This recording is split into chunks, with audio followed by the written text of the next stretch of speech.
জানে তৃণমূল বিজেপির ছেলেপুলেগুলো যারা ভোট চেয়ে ঘুরে বেড়াচ্ছে? প্রত্যেক দিন এই পশ্চিমবঙ্গের যেগুলো প্রাইমারি হেলথ সেন্টার আছে, যেগুলো ফার্স্ট সার্ভিস দেয়, তাদের সংখ্যা কমছে। 1300 মেডিকেল স্টাফ, ডাক্তার, নার্স ছিল, সেগুলো আজ 800-তে নেমে এসছে। 41খানা মাল্টি সুপার স্পেশালিটি হসপিটাল বানিয়েছে, কিন্তু যেগুলো 300 বেডের হসপিটাল, সেগুলোকে পিপিপি মডেলে আজকে প্রাইভেটকে ব্যবসা করার জন্য পশ্চিমবঙ্গের সরকার ছেড়ে দিচ্ছে।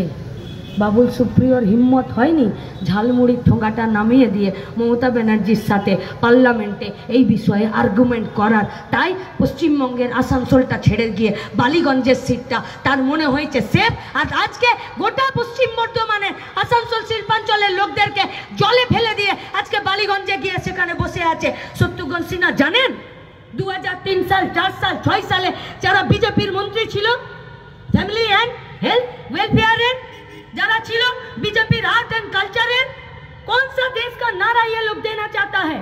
कौन सा? कौन देश? जे देशे शुधुमात्र धर्मेर नामे और जातिर नामे बस अपना माँ का धर्म का नाम मुसलमान हो गया तो उसका पेट से बच्चा निकालकर त्रिशूलेर आघाते निये गিয়ে मिছিল করার লাইসেন্স পাওয়া যায়? কোন দেশের স্বপ্ন দেখাচ্ছেন? যে দেশে কে কোন মাংস খাবে, কে কোন মাংস খাবে না, সেটাকে কেন্দ্র করে পুলিশকে নিজের খরচে ভরে নিয়ে আর তাদের বাড়িতে ঢুকে তাদেরকে খুন করে দেওয়া যায়। कौन सा देश का सपना दिखा रहे हैं आप लोग? যে দেশে মাস্টার মশাইরা নিজেদের এথিক্সটা ভুলে গিয়ে, সমাজ গড়ার কারিগরের ভূমিকাটা ভুলে গিয়ে শুধুমাত্র বাচ্চার জাতটা নিচু জাতি ছিল বলে আর মাস্টারের কলসি থেকে এক গ্লাস জল খেয়েছে বলে তাকে পিটিয়ে খুন করে দিলেন। कौन सा देश का सपना दिखाना चाहते हैं आप लोग? যে দেশে যখন দুনিয়ার বাজারে অপরিশোধিত তেলের দাম ছিল ব্যারেল প্রতি 125, তখন এই ভারতবর্ষে আমরা পেট্রোল কিনতাম 70 টাকাতে, আর আজকে গোটা আন্তর্জাতিক দুনিয়ার বাজারে ব্যারেল প্রতি অপরিশোধিত তেলের দাম নামলো 80 টাকা, কিন্তু আমাদের পেট্রোল ডিজেলের দাম বেড়ে গেল 90, 100, আর কেরোসিন 14 থেকে 90 টাকা। একটা কথা বলছে, একটা किस बात पर वोट होगा? তৃণমূল কত ভালো বক্তৃতা করতে পারে, বিজেপি কত ভালো গালি দিতে পারে, আর সিপিএম কত ভালো রাস্তায় বামেদেরকে কংগ্রেসকে সাথে নিয়ে রাস্তায় হাঁটতে পারে, তার জন্য ভোট হবে আপনার বিচার বুদ্ধির উপরে, আপনার বিচার বুদ্ধির উপরে। 26,000 ছেলে মেয়ের পশ্চিমবঙ্গে কাজ চলে গেল ফিরে। কি বলছিল এসএসসির চেয়ারম্যান যে আমি চাল থেকে কাকড় কি করে বাঁচবো বলুন? আমার যদি চোখে চালসা পড়ে যায়, তাহলে আমি যদি কোনো কাকড়টাকে চাল বলে দিই আর চালটাকে কাকড় বলে দিই, সে তো ঠিক হবে না। ফলে কে যোগ্য কে অযোগ্য আমি বলতে পারছি না। সুপ্রিম কোর্ট, হাইকোর্ট 3 বার বললো যে দাও কে যোগ্য কে অযোগ্য, লিস্ট দাও। বললো যদি ওই লিস্ট দিই তাহলে তো ঠাকুর ঘরে কে, আমি তো কলা খাইনি, আমার তো চুরির দায় আমাকে স্বীকার করে নিতে হবে যে এ অযোগ্য ও অযোগ্য, তাই অযোগ্য যোগ্যের লিস্ট আমি দিতে পারবো না। যোগ্য অযোগ্যের যদি লিস্ট এসএসসি দেয় তাহলে ও বকলমে স্বীকার করে নেবে যে অযোগ্যদেরকে আমি চাকরি দিয়েছি।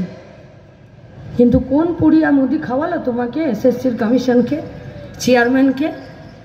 যেদিন এসে বললেন যে আমি যোগ্য প্রার্থীদের সাথে আছি, এসএসসির কমিশন এত তাড়াতাড়ি তো মাদারি খেলওয়ালাদের সঙ্গে বাঁদর যে লাল মুখগুলো আছে তারা এত তাড়াতাড়ি ভোট দিতে পারে না, যত তাড়াতাড়ি এসএসসি কমিশনের চেয়ারম্যান ভোট দিল যে না না আমি দিয়ে দিচ্ছি যোগ্য প্রার্থীদের। কোন পুরিয়া খাওয়ালো? কিসের জন্য? গোটা পশ্চিমবঙ্গে বেকার ছেলে মেয়েদের ভবিষ্যৎকে নিয়ে আপনি ছেলে খেলা করলেন। গোটা আসানসোল বাজারে আপনাদের কাছে আমাদের প্রশ্ন, বাঁচতে চাই বলে প্রশ্ন, অসৎ পথে রোজগার করতে চাই না বলে প্রশ্ন, স্বচ্ছতার সাথে মাথা উঁচু করে বেঁচে থাকার জন্য একটা রোজগারের জায়গা চাই বলে আপনাদের কাছে আমাদের প্রশ্ন। কে ছেলে মেয়ে জন্মালে 1 কাঠা জমি বিক্রি করে নিজের টাকা ব্যাংকে রাখে যে ছেলেটা মেয়েটা বড় হলে চাকরি পাওয়ার জন্য ঘুষ দিতে সুবিধা হবে, টাকাটা রেখে দিই সব কিছু ফেলে? কে রাখে? তাহলে পশ্চিমবঙ্গের সরকার ঘুষ নেবার টেবিল আপনারা পেতেছিলেন, তাই পশ্চিমবঙ্গের বেকার ছেলে মেয়েরা ঘুষ দেবার জন্য জায়গা পেল। দায়িত্ব আপনাকে স্বীকার করতে হবে। শুধু তো যারা অযোগ্য তাদের তো দায় নেই। এই পশ্চিমবঙ্গের বেকার ছাত্র যুবদেরকে লেখাপড়ার প্রতি আস্থাহীনতার জায়গায়, স্কুল শিক্ষার প্রতি তাদেরকে ভরসার জায়গা থেকে সরিয়ে দেওয়ার জন্য, গোটা সরকারি স্কুল আর কাঠামো ব্যবস্থাকে ভেঙে দেওয়ার জন্য, ঘুষের বিনিময়ে চাকরির জন্য আপনারাই তো করেছেন। আর সরকারি কর্মচারীরা, মাস্টার, দিদিমণি, ব্যাংক, সব জায়গায় এই আসানসোল কর্পোরেশনে প্রতি ওয়ার্ড প্রতি যারা নির্মল সাথীতে কাজ করছে, যারা সাফাই কর্মীতে কাজ করছে, যারা অনারিয়াম হেলথ স্কিমে কাজ করছে, গোটা পশ্চিমবঙ্গ জুড়ে যে 2 লাখ বেকার ছেলে মেয়ে যারা কন্ট্রাকচুয়ালে কাজ করছে, আমরা তাদের কাছে বলতে চাইছি, কতদিন 2000 সাল থেকে 20 বছর শুভেন্দু অধিকারী এই গোটা পশ্চিমবঙ্গে মমতা ব্যানার্জির সাথে তৃণমূল করে 2020 সালের অক্টোবর থেকে আজকে বিজেপি করে নিয়ে আপনি বলছেন আমি সব থেকে বড় নেতা। বিজেপির নিখুঁত নির্ভেজাল ধারা বিশুদ্ধ তেলের মতন, যেন কড়াইয়ে দিলেই চোখ থেকে জল বেরিয়ে যাবে। এত বড় নেতা দায় অস্বীকার করতে পারেন? পশ্চিমবঙ্গের একটা গোটা প্রজন্মকে একটা অন্যায় পথে ঠেলে দিলেন। আপনারা ভোটে যেতেন, কলকারখানা বন্ধ করে দেন সরকারকে। আজও ভারতবর্ষের সংবিধানে বেকার ছেলে মেয়েদের কাজের কোনো সাংবিধানিক অধিকার নেই। আজও ভারতবর্ষের সংবিধানে মৌলিক অধিকারের মধ্যে এই অধিকারটা নেই যে আমাকে একটা কাজ পেতে হবে, আমার দুটো হাতকে, একটা শক্ত হাতকে আমাকে কাজ পেতে হবে।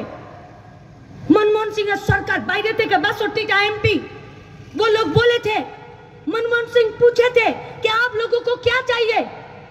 বংশগোপাল চৌধুরীরা ছিলেন, বলেছিলেন ना तो बंगला चाहिए, ना तो मंत्री का टेबल चाहिए, ना तो लाल पीला बत्ती वाला गाड़ी चाहिए। अगर कुछ चाहिए तो गोटा भारतवर्षের সাথে পশ্চিমবঙ্গের গ্রামের বেকার ছেলে মেয়েগুলোর জন্য 200 দিনের কাজ চাই, আর শহরাঞ্চলেও 200 দিনের কাজ চাই। অন্যায় করেছিল। আর আজ গোটা ভারতবর্ষে একটার পর একটা বাজেট পেশ হচ্ছে। 2021 সালে বাজেট হলো 98,000 কোটি টাকা 100 দিনের কাজে। 2022 সালে সেটা নেমে দাঁড়ালো 70,000 কোটি টাকা, আর 2023 সালে সেই বাজেটটা নেমে দাঁড়ালো 63,000 কোটি টাকা। পয়সা হবে, কাজ দেবে?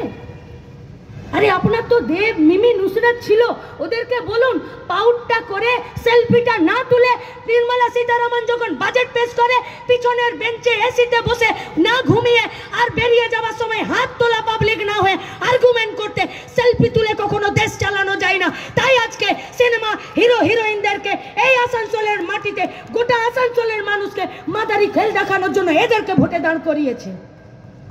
কি চাই এদের? কি যায় এদের? ওষুধের দাম বাড়লে এদের কিছু যায় আসে? ইলেকট্রিক বিলের স্ল্যাবটা চেঞ্জ হলে এদের কিছু যায় আসে? দুধ, ডিম, আমাদের প্রত্যেক দিনের জিনিসপত্র যা প্রয়োজন তার দাম বাড়লে এদের কিছু যায় আসে?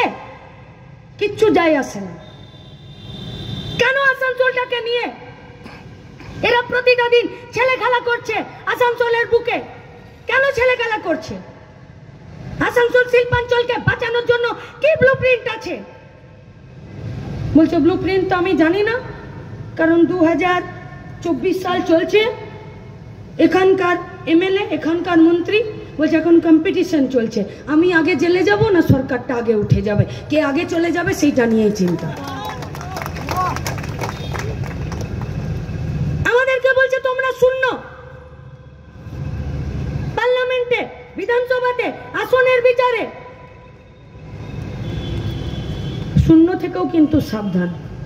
পার্লামেন্টে শূন্য, কিন্তু সীতারাম ইয়েচুরিদের সুপ্রিম কোর্টে একটা মামলাতে ইলেকটোরাল বন্ডে মোদির ধুতির কাছাটা আমরা খুলে দিয়েছি, আর এখন পিএম কেয়ার ফান্ড বাকি আছে, আর অধীর চৌধুরী, সেলিম দাস সাথে সাথে এই গোটা পশ্চিমবঙ্গ থেকে বাম কংগ্রেসের এমপিরা যাবে, তখন গোটা ধুতিটাই আসানসোল বাজারে খুলে বেড়াবে, আর আগে দৌড়বে ওরা, পিছনে যাবে মানুষ। তার জন্য লড়াইটা, তার জন্য।